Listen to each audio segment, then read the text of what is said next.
Di tengah hiruk-pikuk malam Jakarta yang basah oleh hujan deras, aku, Rina, berdiri di depan pintu rumah mewah milik keluarga Nadia.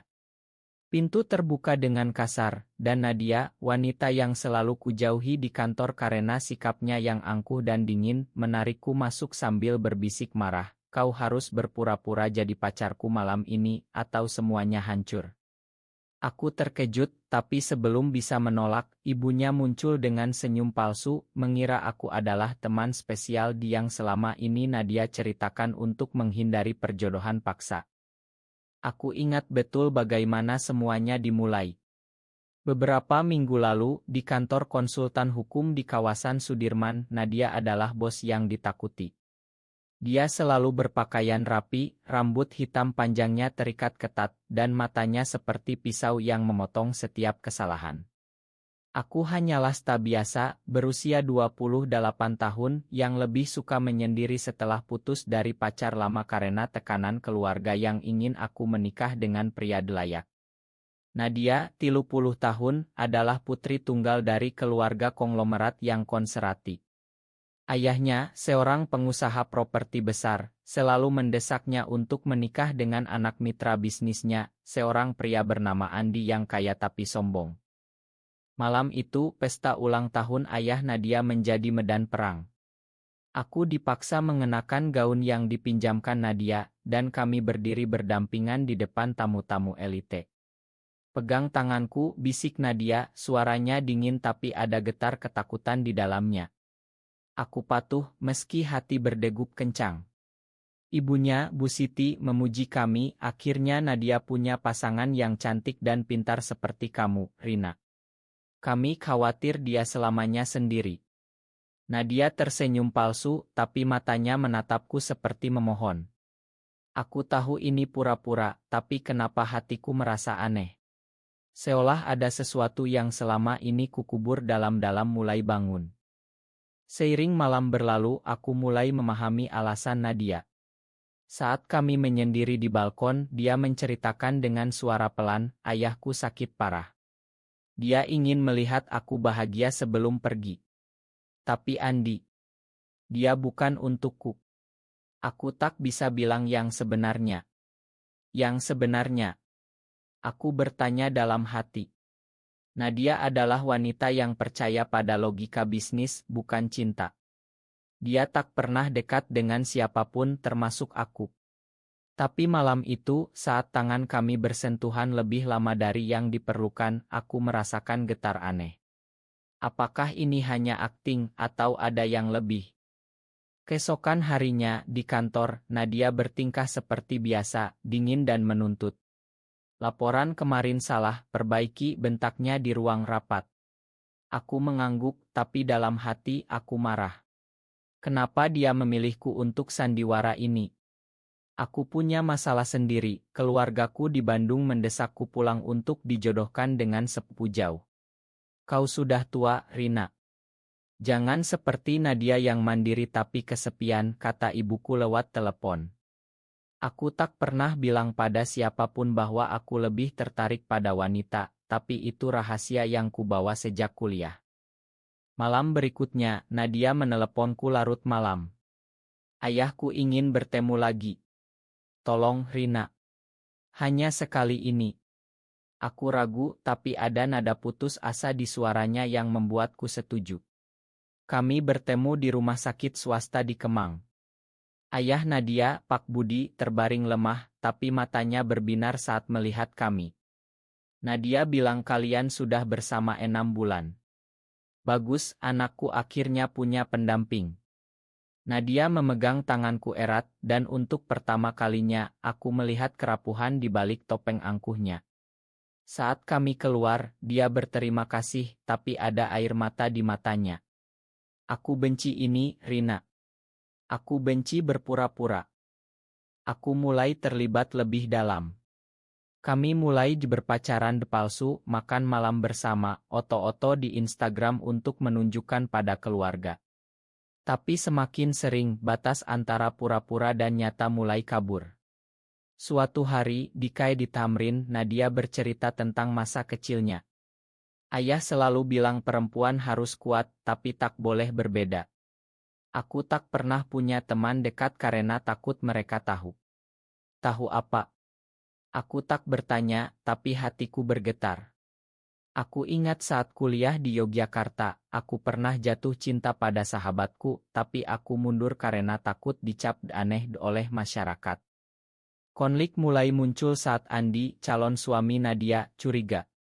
Dia meneleponku secara pribadi, "Kau tahu Nadia tak suka wanita, kan? Ini pasti sandiwara." Aku panik, tapi Nadia meyakinkanku, "Biarkan saja. Ini akan berakhir segera." Tapi apakah aku ingin berakhir? Setiap sentuhan, setiap tatapan membuatku mempertanyakan diriku sendiri. Apakah aku jatuh cinta pada wanita yang tak percaya pada apapun? Di akhir minggu itu, keluargaku datang ke Jakarta. Ibu memaksa bertemu Nadia, mengira dia teman biasa. Saat makan malam, Nadia berpura-pura lagi, tapi kali ini untukku. "Rina bahagia dengan pekerjaannya," katanya pada ibuku. Ibu tersenyum, tapi aku tahu dia curiga. Malam itu, setelah mereka pulang, Nadia bertanya, "Kenapa kau tak bilang pada keluargamu?" Aku diam, tapi dalam hati aku tahu, karena sama seperti Nadia, aku takut kehilangan segalanya. Sandiwara kami semakin rumit. Nadia mulai mengundangku ke acara keluarga lebih sering, dan aku tak bisa menolak. Suatu akhir pekan, kami pergi ke Ila keluarga di Bogor. Hujan deras mengguyur, membuat suasana semakin tegang. Di sana, Bu Siti mulai bertanya detail, "Kalian bertemu bagaimana? Rencana masa depan apa?" Nadia menjawab lancar, tapi aku melihat tangannya gemetar. Malam itu, kami tidur di kamar yang sama, tentu saja terpisah, tapi dekatnya membuatku gelisah. "Ma, Rina. Ini terlalu jauh," bisik Nadia di kegelapan. Aku tak menjawab, tapi hati berbisik, aku ingin ini nyata. Kembali ke Jakarta, masalah datang dari kantor. Rekan kerja mulai bergosip, Nadia dan Rina. Mustahil, Nadia kan dingin seperti es. Nadia marah besar saat mendengar, memecat seorang staf yang bergosip. Tapi itu membuatku bertanya-tanya, apakah dia malu? Malam itu, kami bertengkar pertama kali. "Kenapa kau tak bilang yang sebenarnya pada ayahmu?" tanyaku. Nadia menatapku tajam, "Karena di Indonesia ini, menjadi seperti kita berarti kehilangan segalanya. Keluarga, pekerjaan, teman. Kau tak paham." Kata kita itu membuatku terdiam. Jadi, Nadia juga. Pengakuan itu datang secara tak terduga. Di sebuah taman di Menteng, saat kami berjalan-jalan romantis untuk Otto, Nadia berhenti dan berkata, "Aku tak pernah percaya cinta, Rina. Tapi sejak kecil, aku tahu aku berbeda. Aku suka wanita, tapi aku kubur itu dalam-dalam karena ayah." Air matanya jatuh, dan untuk pertama kalinya, aku memeluknya, bukan pura-pura, tapi sungguhan. Saat itu aku sadar, aku juga sama. Tapi pelukan itu menjadi tik balik. Andi melihat kami dari kejauhan, dan esok harinya, dia mengancam akan memberitahu ayah Nadia. Tekanan meningkat. Ayah Nadia semakin lemah, dan dia mendesak pernikahan dengan Andi. "Kalau bukan Andi, siapa?" "Rina. Dia wanita," katanya suatu hari, tertawa lemah. Nadia panik, dan dia mulai menjauh dariku. "Ini harus berhenti, Rina. Kau bisa pergi sekarang." Tapi aku tak mau. Aku mulai melawan, "Kenapa kau tak berjuang? Kau biarkan masyarakat menentukan hidupmu." Nadia marah, "Kau mudah bicara. Kau tak punya beban seperti aku." Konflik internalku juga memburuk. Keluargaku menelepon terus-menerus, mendesakku pulang ke Bandung untuk bertemu calon suami. "Jangan ikuti Nadia yang aneh itu," kata ibu. Aku marah, tapi tak bisa bilang, aku mencintai Nadia. Suatu malam, aku datang ke apartemen Nadia di Kuningan. "Aku tak bisa berpura-pura lagi," kataku. Nadia menatapku, "Apa maksudmu?" Aku mengaku ini nyata bagiku sekarang. Nadia terkejut tapi dia menolak. Tak bisa, Rina. Kita akan hancur. Tapi takdir berkata lain.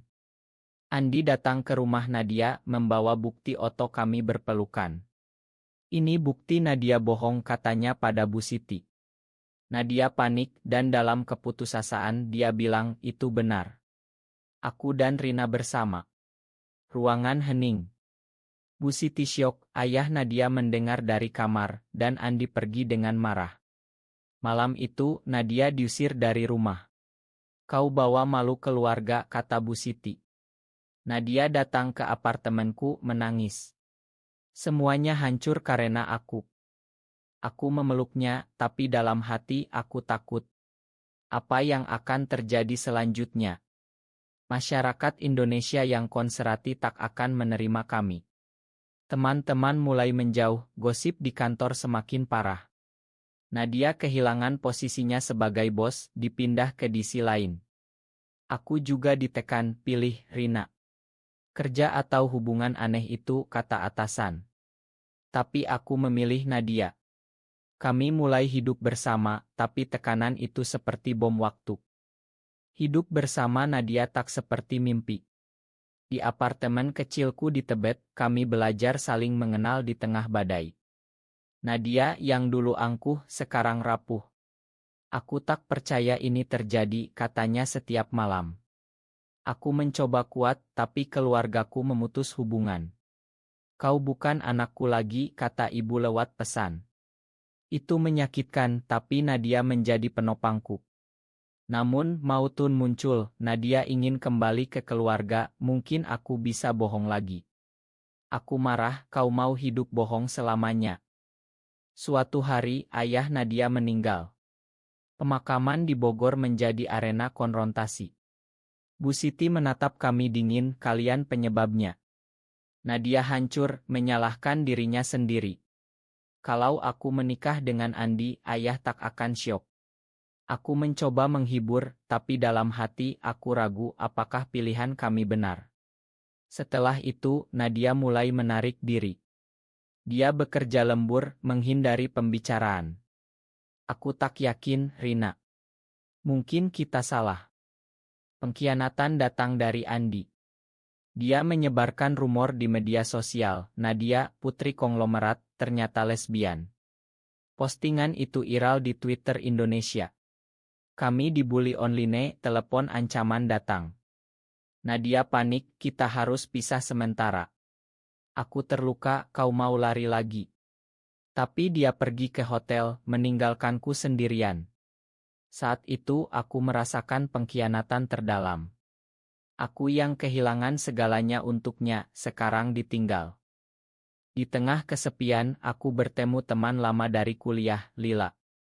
Dia juga lesbian, hidup terbuka di Bali. Kau harus kuat, Rina. Masyarakat berubah pelan, tapi jangan biarkan mereka hancurkanmu. Lila mengajakku ke komunitas LGB di Jakarta, di mana aku belajar tentang perjuangan orang lain. Itu membuka mataku, kami bukan sendirian. Tapi Nadia. Dia menghilang selama seminggu. Ketika Nadia kembali, dia berbeda. Aku bertemu Bu Siti. Dia mau makan kalau aku putus denganmu. Aku syok, dan kau setuju. Nadia menangis, aku tak tahu. Aku takut kehilangan warisan keluarga. Itu adalah momen mautun etis, apakah dia memilih uang atau cinta. Aku marah, kau sama seperti dulu, angkuh dan pengecut. Kami bertengkar hebat, Nadia pergi lagi. Tapi takdir mempertemukan kami di acara kantor. Andi hadir, menyindir, Nadia kembali ke jalan benar. Nadia marah, dan di depan semua, dia berkata, aku mencintai Rina. Itu benar. Ruangan gempar, tapi Nadia tak peduli.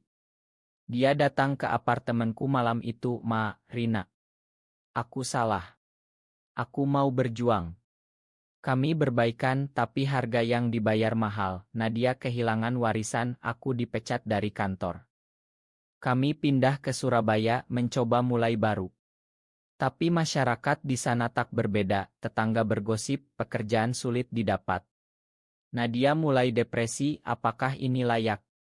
Aku juga ragu, tapi kami saling dukung. Suatu hari, Bu Siti menelepon, ayahmu meninggalkan pesan untukmu, Nadia. Dia tahu sebelum meninggal, dan dia bilang bahagialah. Itu menjadi tik balik, tapi apakah terlambat? Di Surabaya, kami membangun hidup baru. Aku bekerja sebagai relance konsultan, Nadia membuka kai kecil. Tapi bayang-bayang masa lalu mengejar. Andi dendam mengirim pengacara untuk merebut aset Nadia yang tersisa. Ini perang, katanya. Nadia stres, kesehatan menurun. Kenapa semuanya begini, tanyanya. Aku jawab, karena kita memilih jalan sulit. Tapi dalam hati aku bertanya, apakah ada pilihan lain? Konflik internal Nadia semakin dalam. Dia mulai bertemu psikolog, menceritakan trauma masa kecil, ayah yang keras, masyarakat yang menekan. Aku tak pernah percaya apapun karena takut kecewa, katanya. Aku mendukung, tapi aku juga punya luka, kehilangan keluarga membuatku kesepian. Suatu malam aku menelepon ibu, Ma, aku bahagia dengan Nadia. Ibu menangis, kau bawa malu. Hubungan putus total. Pengkhianatan lain datang dari dalam, Lila, temanku, mendekati Nadia. Dia butuh teman yang paham, kata Lila. Tapi aku curiga. Suatu hari aku melihat mereka berpelukan di kai. Apa ini, tanyaku. Nadia menjelaskan, hanya curhat. Tapi Lila bilang, Nadia ragu denganmu. Itu menyakitkan, membuatku mempertanyakan segalanya. Apakah Nadia benar-benar berubah? Kami bertengkar lagi. Kau masih angkuh, Nadia. Kau tak pernah percaya padaku sepenuhnya. Nadia menangis, aku mencoba, Rina. Tapi tekanan ini terlalu berat. Malam itu, Nadia pergi ke Bali, katanya untuk berpikir. Aku sendirian lagi memikirkan pengorbanan, pekerjaan, keluarga, teman. Apakah cinta ini layak? Di Bali, Nadia bertemu komunitas yang lebih terbuka. Dia meneleponku, aku sadar sekarang. Aku mau kembali. Tapi saat kembali, Andi menyerang lagi, dia laporkan kami ke polisi atas pencemaran nama baik. Meski kasus lemah, prosesnya melelahkan. Nadia hampir menyerah, mungkin kita pisah untuk selamat. Aku tolak, kita lawan bersama. Pengadilan menjadi klimaks. Di sana, Bu Siti muncul sebagai saksi. Aku salah, Nadia. Ayahmu ingin kau bahagia, bukan seperti yang ku mau. Itu mengejutkan. Kasus dibatalkan, Andi kalah. Tapi kemenangan itu pahit, reputasi kami rusak, bisnis Nadia bangkrut. Kami pindah ke Yogyakarta, kota yang lebih toleran. Di sana, kami mulai lagi, aku mengajar online, Nadia menulis buku tentang perjuangan di Indonesia. Tapi luka tak hilang. Nadia sering termenung, apakah kita benar, Rina? Aku jawab, kita memilih kebebasan. Hidup di Yogyakarta membawa kedamaian sementara. Kami bergabung dengan komunitas, bertemu orang-orang seperti kami. Tapi masyarakat luas masih menolak, demo anti di kota membuat kami takut. Nadia menjadi aktivis, berbicara di seminar kecil. Kita harus ubah pandangan, katanya. Aku bangga tapi khawatir, ancaman datang, email HT. Konflik terakhir muncul saat ibuku sakit. Aku pulang ke Bandung sendirian. Ma, makan aku, kataku. Ibu menatapku, kau pilih jalan itu, tanggung sendiri. Tapi sebelum pergi, dia bilang, aku rindu anakku yang dulu. Itu membuatku ragu, apakah aku kehilangan terlalu banyak. Kembali ke Yogyakarta, Nadia menunggu. Bagaimana, tanyanya. Aku cerita dan kami saling peluk. Kita sudah bayar harganya, kataku. Nadia tersenyum, untuk pertama kalinya benar-benar bahagia. Aku percaya sekarang, Rina. Pada kita. Tapi kebahagiaan itu rapuh. Suatu hari, Nadia mendapat tawaran kerja di luar negeri, di Singapura, di mana lebih diterima. Kita bisa mulai baru, katanya. Aku ragu, tapi Indonesia rumah kita. Nadia bilang, rumah adalah di mana kita bebas. Keputusan itu sulit, tinggal atau pergi. Kami memilih pergi, tapi dengan hati berat. Di Bandara Soekarno-Hatta, saat kami berpelukan terakhir dengan teman, aku sadar, perjalanan ini penuh pengorbanan. Nadia, yang dulu angkuh dan tak percaya apapun, sekarang kuat karena aku. Tapi harga yang kami bayar, keluarga, karier, identitas. Apakah memilih cinta sejati di tengah penolakan masyarakat merupakan keputusan yang benar, atau justru egois yang merusak ikatan keluarga?